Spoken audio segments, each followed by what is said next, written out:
Hello and welcome. Look around you. Chances are you're watching this video on a smartphone, a tablet, or a computer. Technology powers our modern world. It connects us, educates us, and has brought about incredible leaps in human capability. We often think of our devices as clean, smart, and efficient. But behind the screen of every app, every search query, and every brand new gadget lies a hidden story, a massive and often devastating environmental cost.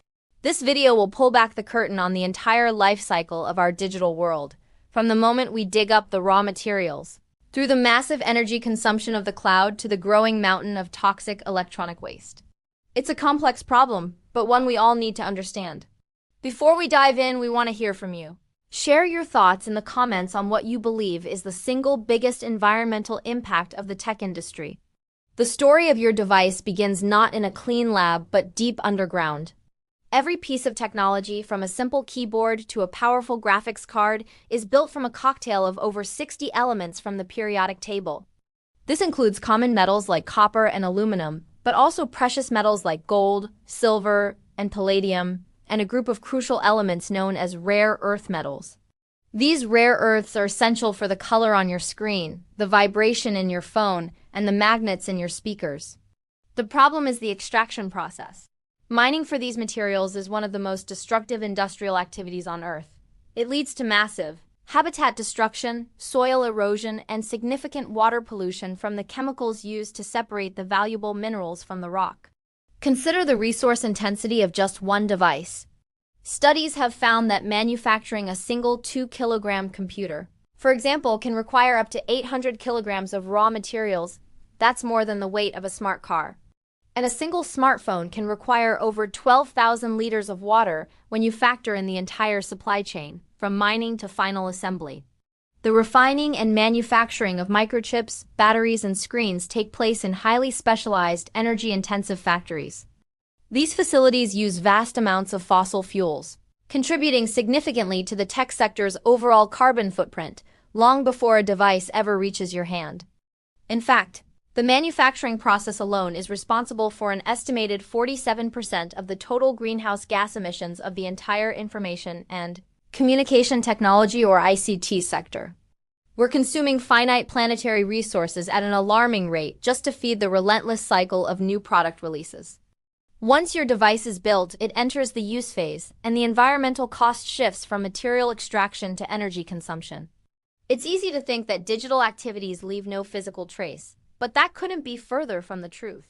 Every time you stream a video, send an email, or scroll through social media, you are tapping into the cloud, and the cloud isn't a magical, weightless space. It's a vast global network of physical infrastructure, primarily consisting of data centers. These data centers are essentially giant warehouses packed wall-to-wall with thousands of constantly running servers.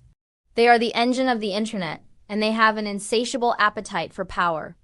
Globally, data centers and the underlying networks account for approximately 1.5% of the world's electricity consumption. That might sound small, but that energy demand is projected to soar, driven in large part by the rapid development of artificial intelligence. Training large AI models is incredibly computationally and energy-intensive.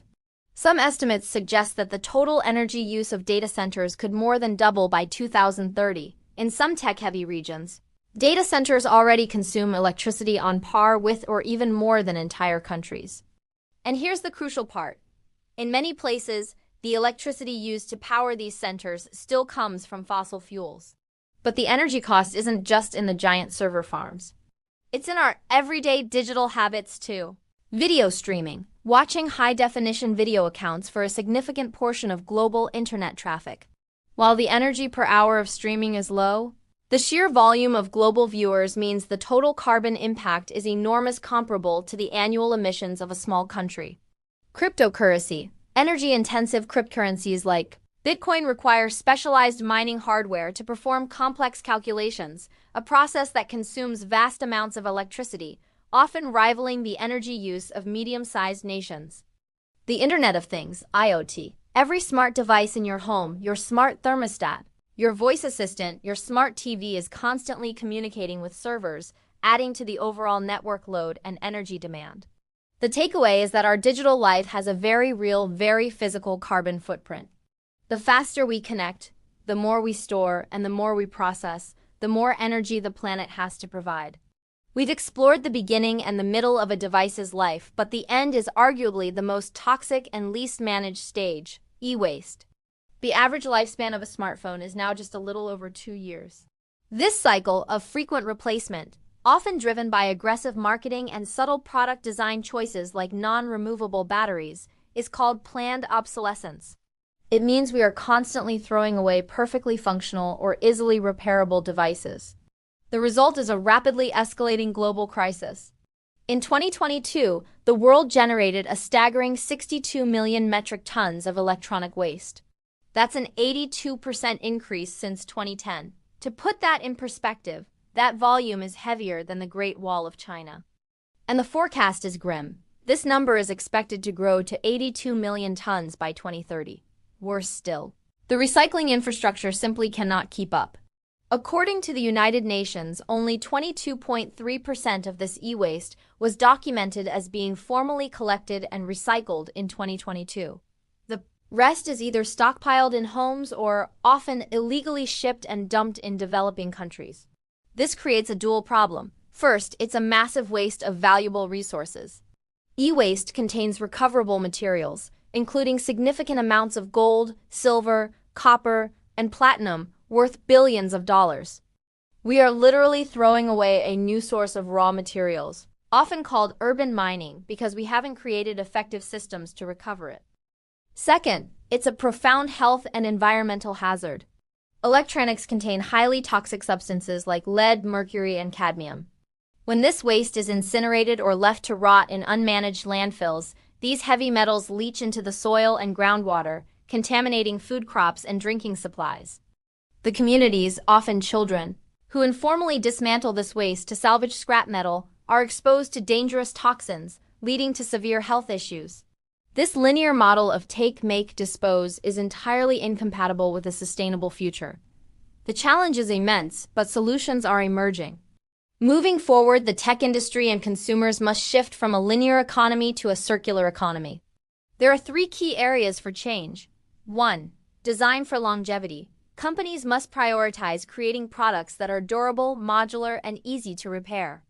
The right to repair movement, which advocates for laws that require manufacturers to make parts, tools, and manuals available to consumers, is a crucial step in extending the life of our gadgets. 2. Responsible data management. We need to demand that data centers switch to 100% renewable energy sources. We can also make simple, conscious choices like deleting old emails, decluttering cloud storage, and avoiding unnecessarily high-resolution streaming settings when possible. 3. Better recycling and reuse. Governments and companies need to invest in efficient, safe, and regulated recycling infrastructure. The goal must be to recover the vast majority of rare and precious materials from old devices, turning the e-waste mountain into a source of urban mining. The environmental cost of our technology is no longer hidden. It is a 3-stage challenge: the destructive extraction of resources, the massive energy thirst of the data cloud, and the toxic mountain of e-waste. As technology users, we hold a quiet but powerful vote every time we decide whether to upgrade, whether to repair, and how we use the power of the internet. By demanding transparency, supporting the right to repair, and consciously managing our digital footprint, we can push the tech industry toward a more sustainable and responsible future. Thank you for watching and educating yourself on this critical topic. We'd love to continue the conversation. Share your thoughts in the comments on what practical change you plan to make to reduce your own digital footprint. Like, share, and subscribe for more tech videos every weekday.